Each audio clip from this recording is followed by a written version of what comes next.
आप सभी को जय मसीह मेरे भाई बहनों। आप लोग कैसे हैं? आए हो आप ठीक होंगे, प्रभु में आनंदित होंगे। तो जैसे कि मैंने पिछले वीडियो में कहा था कि मैं आप लोग के लिए एक नया टॉपिक लेके आऊँगा बाइबल के वचन से।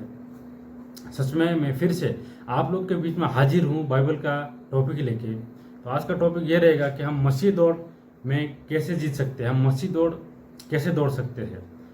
हमारा ये रहेगा, अगर हम मसीह में है, मसीह में कार्य कर रहे हैं, कोई मसीह का सेवा कर रहा है, कोई मसीह में स्ट्रगल कर रहा है, कोई मसीह में कोई भी सेवा करता है, तो एक दौड़ है। तो उस दौड़ में हम स्टेबल कैसे रह सकते हैं, तो उस विषय में मैं आप लोगों को वचन से सिखाऊंगा।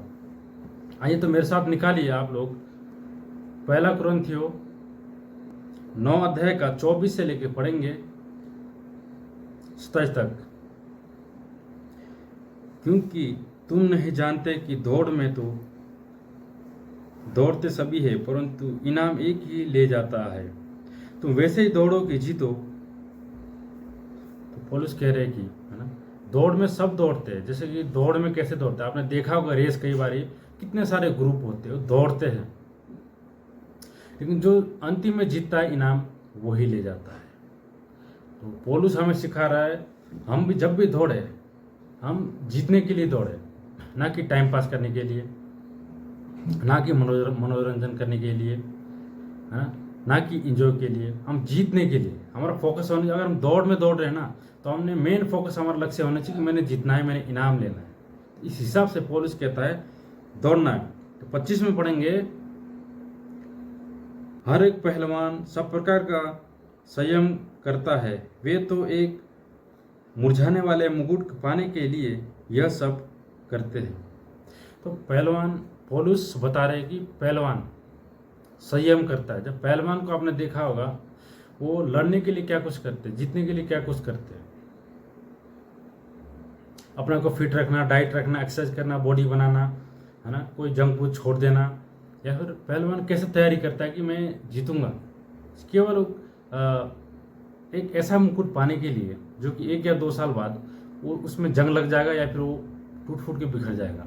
ऐसा मुकुट पाने के लिए पहलवान क्या करते हैं, संयम करते हैं, मेहनत करते हैं। क्या कहते हैं, परंतु हम तो उस मुकुट के लिए करते हैं जो मुरझाने का नहीं। तो हम उस मुकुट के लिए लड़ते हैं जो कभी मुरझाता नहीं है। वो मुकुट हमारा स्वर्ग में रखा हुआ है जो कभी मुरझाता नहीं है। अगर हम संसारिक मुकुट के लिए हम मेहनत करेंगे तो वो क्या होगा, जंग लग जाएगा, खराब हो जाएगा, मुरझा जाएगा, नष्ट हो जाएगा। इसलिए पौलुस कहता है कि उनकी तरह मत लड़ो, संसारिक मुकुट के लिए मत लड़ो, तुम उस स्वर्ग के मुकुट के लिए लड़ो जो कि कभी मुरझाता नहीं है। इसलिए आज भी हमारा लड़ाई उस स्वर्ग के मुकुट के लिए होना चाहिए। इसलिए मैं तो इसी रीति से दौड़ता हूँ, परंतु लक्ष्यहीन नहीं। मैं भी इसी रीति से मुकों से लड़ता हूँ, परंतु उसके समान नहीं जो हवा पीटता हुआ लड़ता है। पौलुस कहता है मैं भी दौड़ता हूँ, लेकिन लक्ष्यहीन के लिए नहीं लड़ता। जैसे दौड़ने वाले लक्ष्य के लिए दौड़ते हैं ना, जैसे पहलवान उस मुरझाने वाले मुकुट के लिए दौड़ता है, लेकिन मैं वैसा नहीं दौड़ता। मैं कैसा दौड़ता हूँ, पौलुस बोल रहा है, मेरा दौड़ क्या है। पौलुस के हिसाब से हम मसीह लोगों का दौड़ क्या होना चाहिए, तो यहाँ बता रहे इसमें, परंतु उसके समान नहीं जो हवा पीटता हुआ लड़ता है। मैं लड़ता हूँ पर तो उसके समान नहीं जो हवा चीर के लड़ता है। तो हमारी लड़ाई क्या है आज की, आत्मिक लड़ाई है। पौलुस हकीकत की लड़ाई के लिए नहीं बोल रहा है, हवा चीरता हुआ लड़ना ना, उस लड़ाई के लिए नहीं बोल रहा है।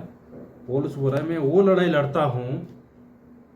कहता है मेरा लड़ाई कैसा है, मैं अपने शरीर को मारता पीटता हूँ, वो मेरी लड़ाई है। शरीर का मतलब समझते हैं आप लोग, हकीकत वाला शरीर नहीं, जैसे कोई शरीर को मार दिया, पीट दिया ना, ये नहीं। वो आत्मिक उसके लिए बोल रहा है, आत्मिक युद्ध के लिए बोल रहा है। जो शरीर की अभिलाषा है ना, जैसे कि आज प्रार्थना नहीं करूँगा, या फिर आज चर्चा नहीं जाऊँगा, आज फिर वहाँ सुसमाचार नहीं सुनाऊँगा, आज मैं प्रचार नहीं करूँगा, है ना। तो इन चीज़ों को मारना है। जैसे कि शरीर अगर जैसे कि प्रार्थना करने का मन हो रहा है और ना करने का मन करे, तो उस चीज़ को हमने प्रार्थना करना है, उस चीज़ को हमने उस चीज़ की नहीं सुननी, उस सुस्ती की नहीं सुननी, सुस्तों को हमने हराना है। तो शरीर को मारना कूटना इसको पॉलुस बोल रहा है कि मैं अपने शरीर को मारता पीटता हूँ। ऐसे हमने अपने शरीर को मारना पीटना है, अपने शरीर का अभिलाषा, गंदे अभिलाषा को मारना है, पीटना है, उनको भगाना है, ना कि अपने शरीर को मारना है। ठीक है, किसके बारे में पॉलुस बोल रहा है आप लोग समझ गए होने यहाँ पे कि पॉलुस बोल रहा है आत्मिक शरीर को मारना पीटना है। ठीक है, वश में लाता हूँ, ऐसा न हो कि औरों को प्रचार करके मैं आप ही किसी रीति से निकम्मा ठहरूं। तो ये कह रहा है कि अपने शरीर, अपनी इन चीज़ों को वश में क्यों रख रहा हो, है ना। अगर पौलुस किसी और को सुसमाचार सुना रहा है, बोल रहा है पाप नहीं करना, व्यभिचार नहीं करना, झूठ नहीं बोलना, है ना। अगर कोई खुद बोलता हुआ पकड़ा गया तो शरीर की बात के अनुसार अगर खुद बोलता हुआ पकड़ा गया तो कितनी बेइज्जती होगी। बंदा जो जिसको हमने सुसमाचार सुनाया था, वो प्रचार किया था, वो बंदा पाप में गिर जाएगा। तो इसीलिए हम सबसे पहले हमें अपने शरीर की अभिलाषाओं को मारना है, ताकि जिसको हम परफेक्ट होना है, हमारे अंदर शरीर का अभिलाषा नहीं होनी चाहिए, हम लड़ झगड़ के उसको मान, तब हम उस बंदे को सुसमाचार सुनाएंगे तो उस बंदे पे ठहरेगा कि वो और हमें देखेगा। अगर हमारा स्वभाव ठीक होगा तो बोलेगा हाँ यार बंदे ने ठीक समझाया था, कहीं ना कहीं हम उनके लिए भी हम बेस्ट कर सकते हैं। आई होप गाइज आज का टॉपिक आपको अच्छा लगा होगा कि मसीह दौड़ में कैसे दौड़ना है। तो आप लोग समझ गए होंगे दोस्तों। तो सच में आप सभी को जय मसीह की। तो मैं मिलता हूँ आप लोगों से अगले टॉपिक में, अगले न्यू वीडियो में। तो आप सभी लोगों को जय मसीह की। Bye bye, Tata.